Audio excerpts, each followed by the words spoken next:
Hello, welcome to my Power Wagon camper build, where I'm in the process of converting this US government auction truck into a usable camper. Now, since my last video, I've continued down the path of routine maintenance, and I've done a really thorough inspection of all the suspension components, including the tie rod ends and the linkages. I've also gone ahead and lubricated the ball joints and U-joints. Also, when I purchased the truck, it had an aftermarket floor console, and I found that that floor console was rubbing against the center of the dash, and it put some really bad scratches into the center bezel. So in this video, I'm going to go through the general process I used of fixing that bezel.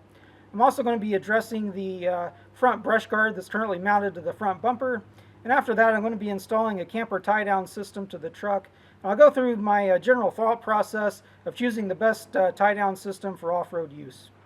Alright, so I thought I'd go over the process that I used to clean up the scratches on the center faceplate on the Power Wagon.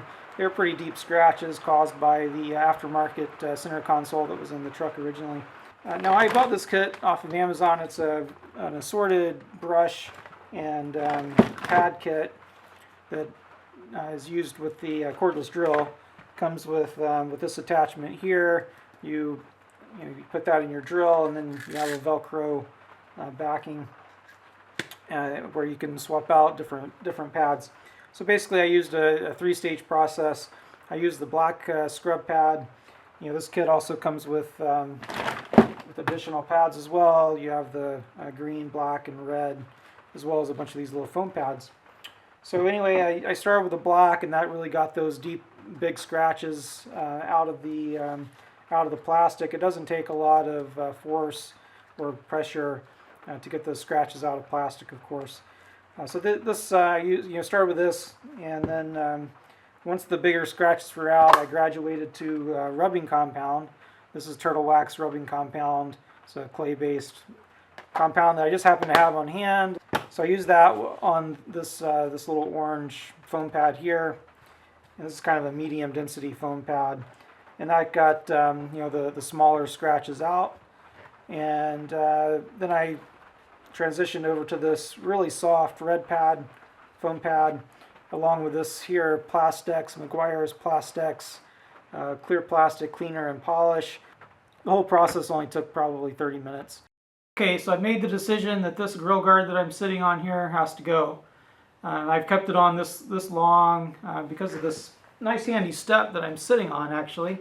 It's in quite a good location to get into the engine compartment. Now, this grill guard does serve a purpose. It offers plenty of protection for the front end.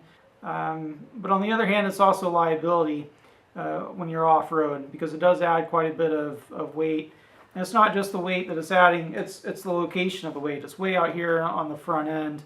And this Power Wagon already has a big, hefty, worn 12,000-pound winch right up front. Also, pulling down on the front end. And weight on the front end is particularly a liability when you're driving in sand, because you want to get up over the sand. You want the front end to be as light as possible. So the more weight you put way out front like this, the more you're going to sink into the sand. One of the other reasons that I made the decision to get rid of this grill guard is the fact that it reduces ground clearance. So you can kind of tell this sits a little bit lower than the front of the bumper. It's not a big issue, but keep in mind this is also about 6 or 8 inches in front of the bumper. So it reduces the ability for the vehicle to climb steep angles, and it also makes the vehicle that much longer. So all those things to me are liabilities, and the liabilities outweigh the benefit for this particular part. Even aesthetically, I'll be pretty happy to get rid of this and just go with the stock bumper look.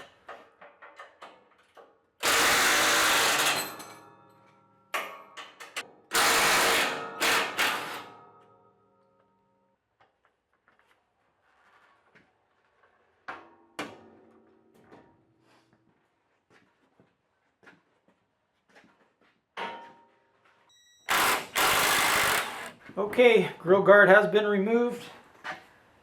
Looks a little nicer to me. The other benefit is now I have easy access to the toe points here, as well as the winch. Okay, so today I'm going to be preparing the truck for a camper by installing this tie-down system by Happi Jac. It's the FT-DR10 for Ram trucks. And when I'm done with the install, I'll talk a little bit about the other available systems and why I chose this one over the others.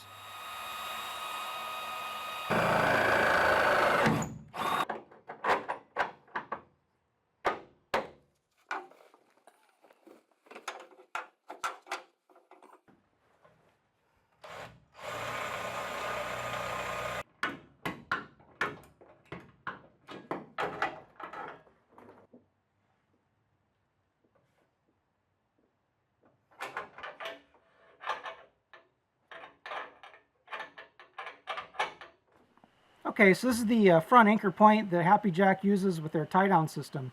Now there are two other systems that I looked at before going with the Happi Jac. One is the Brophy system. Now the Brophy system installs up here in the bed stake pockets, and there's no permanent mounting, it's just a temporary mount, so it makes it very easy to install and uninstall. I think it's a perfectly good solution for on-road use and for certain conditions, but I wouldn't use it for off-road use, and there are a few reasons for that. First, the sheet metal around the bed stake pockets isn't super strong. Also, when you're going off-road, I think that temporary installation system is probably going to get loose as the camper jostles around. And the third reason is that the anchor points stick out quite a bit from the bed, which I think could be a potential hang-up point where you're going through brush and that kind of thing. So I don't really think that the Brophy system is the best system to use for off-road. Now the second system I looked at is made by TorkLift. Now that's a two-piece system where one piece mounts directly to the frame and the second piece plugs into it like a trailer hitch.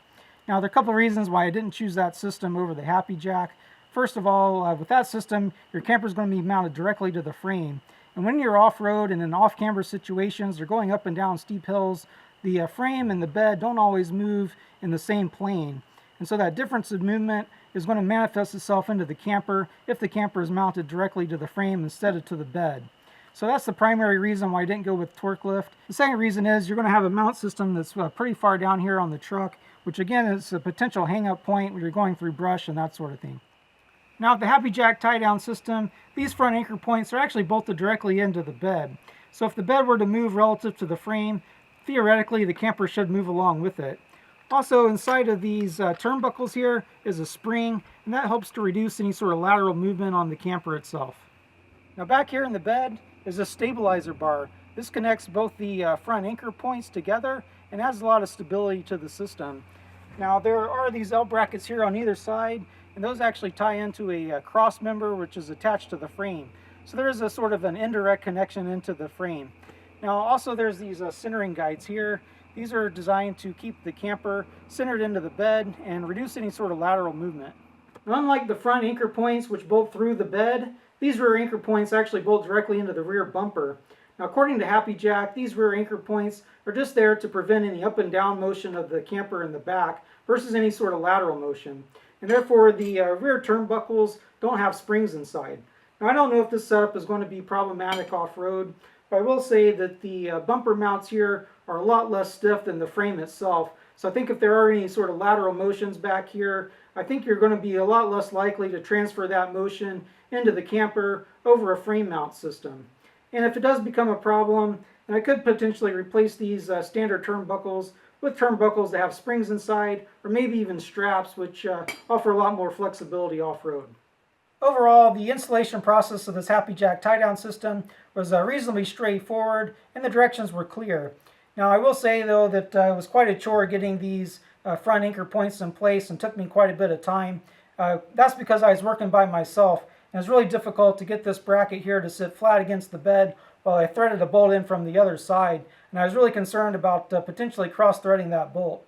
Also, this anchor point here is actually a two-piece system, and the two pieces are tied together with some sheet metal screws. And the end of the sheet metal screws are really sharp, and that had a tendency of scratching the paint here between the cab and the bed. So I really would have preferred just some standard nuts and bolts to put the two pieces together. But overall, the system went on pretty well without too much issues. But I will say that a second set of hands would have really helped a lot. So this is really a two-person job. At this point, the truck is basically ready to accept a camper. And I actually have placed a deposit down in the camper, and I'm waiting for it to be built. The only issue here is demand has been really high and supply has been really low, so it may be a bit of a wait. But I'll keep you posted. As soon as I know more, I'll post another video. So that's all I have for this video today, and as always, thank you for watching.